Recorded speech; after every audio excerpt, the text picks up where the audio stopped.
All right, our next topic today is about OpenAI launching ChatGPT Agent.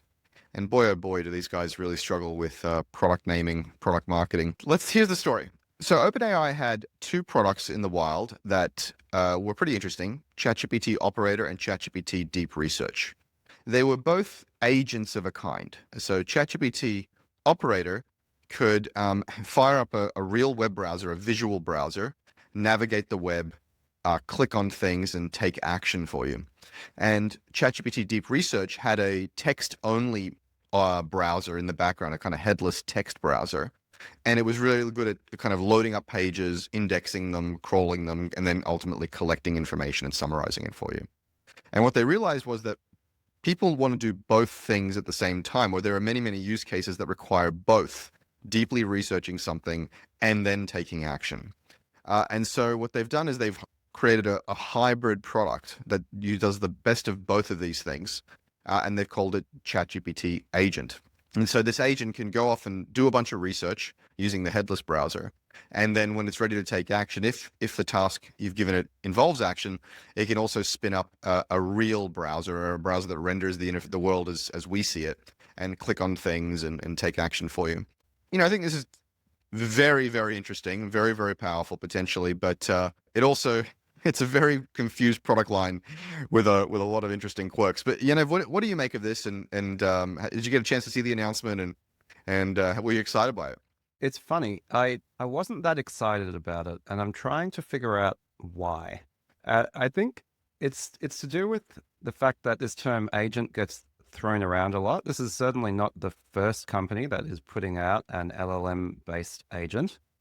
And so far, I feel that they've not entered a world of full deep utility, right? And here's the way I maybe think about it, Chris, is that LLMs still have some reliability issues, right? And so when you think about where am I very comfortable using LLMs, it is in cases where that are read only, right? In other words, when they are not making any changes out in the world.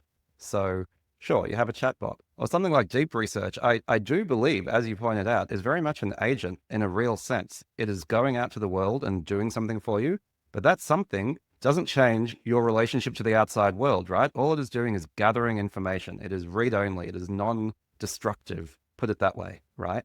Whereas anything where a chatbot or an LLM is actually changing the world, well, shit can go pretty wrong, right, Chris? And so, like, either you don't do it, or if I think about AI coding agents, generally, if you just let it loose on your code base, that's not a good idea, right? Either you need to be able to see the work that it does, or some of these agents now generate pull requests. So in other words, you still see the code they write before it goes into your code base. If you don't do that, like every day on Twitter, there's a fun new like viral post where someone's like, "Oh, my LLM agent accidentally deleted my database and now I'm fucked," right? So that's the sort of stuff where I'm like, I'm not sure I trusted agent to go out into the world and do stuff for me that changes the world. And so, yeah, I haven't felt a strong inclination to try any of these things because I'm like, I don't think they'll save me time. I'll either have to supervise them closely or take the risk that they'll do something really stupid on my behalf. And I'm just not comfortable doing that yet. So, look, is this the future? Yes, for sure. I'm confident that it is, but it feels that these non-read only agents are not ready yet. You mentioned you're happy for it to make decisions, but you're not happy for it to take actions. I mean, decisions can be pretty damn disastrous too if they're done poorly, and if you put them at the heart of your business or the heart of your personal life. I'll talk about a couple of things that I learned during this announcement. Some are positive and some I think are negative.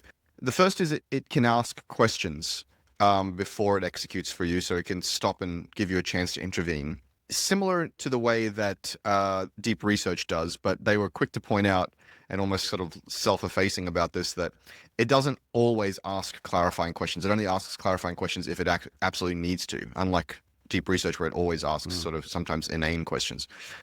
You can add instructions as it's working, which is very cool. You can sit there watching the browser operate and stuff, but you can like send it more messages, and it will update its path through the world, which I thought was really cool. Those are great features. But, if you've been listening to this show for a while, you've heard me increase in skepticism and disillusionment with these LLMs, ever so slightly. Like yesterday, I was talking to ChatGPT, and I mean that literally with like voice mode, and it was frustrating me, and I couldn't quite figure out why. And then I realized, oh, it's making a lot of assumptions and just giving me a lot of platitudes back. And I said to it, you know what? I want you to ask me a question at the end of each response. I want you to dig deeper. And it did that for one message, and then the next message it went back to giving me a platitude. And I'm like, no, no, you're screwing up. I want you to ask me a question at the end of every message. And it asked me a question, and then the next message it forgot to ask me a question. And this is just a very, very simple example of how it's very bad at following instructions and maintaining even the simplest of context. And this is 4.0, right? I mean, this is the best they got in terms of this, the day-to-day reasoning engine or the day-to-day, LLM. I'm just seeing it act like a potato a lot more than I thought I did in the past. And I would say ChatGPT and OpenAI have two major existential problems ahead of them right now. Number one, it's a product and product marketing problem. I think their product team or their product leadership is really weak. And I think people listening to this would be quite surprised for me to say that. They do not have a disciplined roadmap where it feels like things are laddering up very, very well.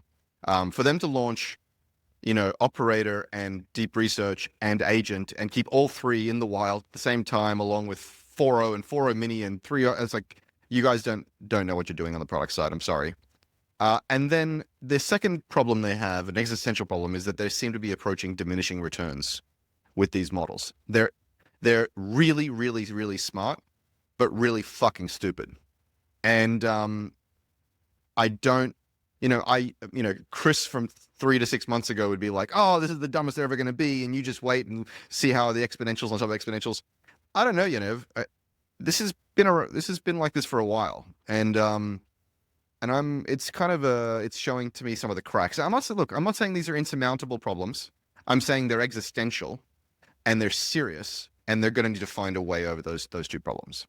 Look, I'm less pessimistic than you. I think I don't know. Like everyone has their own experience, and I think that's an interesting problem for these tools, right? Because they present the same simple interface, but actually behind the curtain, these tools are constantly changing, and so it's actually very hard to get a consistent sense of how good they are, and comparing that with other people and across models and so on. So, for example, at the time of recording, I find that Claude is actually working incredibly well and is a more reliable tool than ChatGPT. That's not how it shows up in the benchmarks. I don't know if it's the same as other people's experiences. I don't even know if my perception is valid for my own use case. I just know that's how it feels. And so there's a lot of the sense of like, that's a marketing problem in itself, because people base their tool use based on how it feels, and how it feels changes over time. So, that's one issue. I think that I've learned what I can use these tools for and get immense value out of them, and where they're not there yet. And yeah, so at some level, I agree with you though, Chris. And that's what I was saying is, yeah, I don't trust these tools enough yet to go do things out in the world without me riding their shoulder. And if what they're doing is like navigating a website and I have to ride their shoulder, I'd rather just navigate the website myself. Yeah, that's part. Actually, it's a really good point. And part of the time, it feels like you're micromanaging a junior, operator of some kind, without any common sense. And it certainly feels like that when I'm using, Lovable or Bolt, a friend of the pod, who's a CEO, was on the show. And it's like, what are you doing? You're like, sometimes you seem like a genius, and sometimes you seem like an idiot playing with your poop in the sandbox. And like, I can't get work done that way. You are, really a flaky colleague. So sometimes it just feels like I'm just going to do this myself, and I'll give you very, very limited tasks. When I'll ask you to review some content, and even then you fuck it up and I have to go and re-edit the thing. So, this may be a little bit of, this horizon, this technology horizon, the better it gets, the more we expect, and so on. This might be, it might be my instructions. I've got a very long set of instructions in there that might be overriding the baseline system message that's getting in my way, and I should just reset to 0. It could be user error. Or it just could be easily solved in the next update. We'll see. We'll see what happens. like all people, I like to quote myself. Like all people of modesty and intelligence.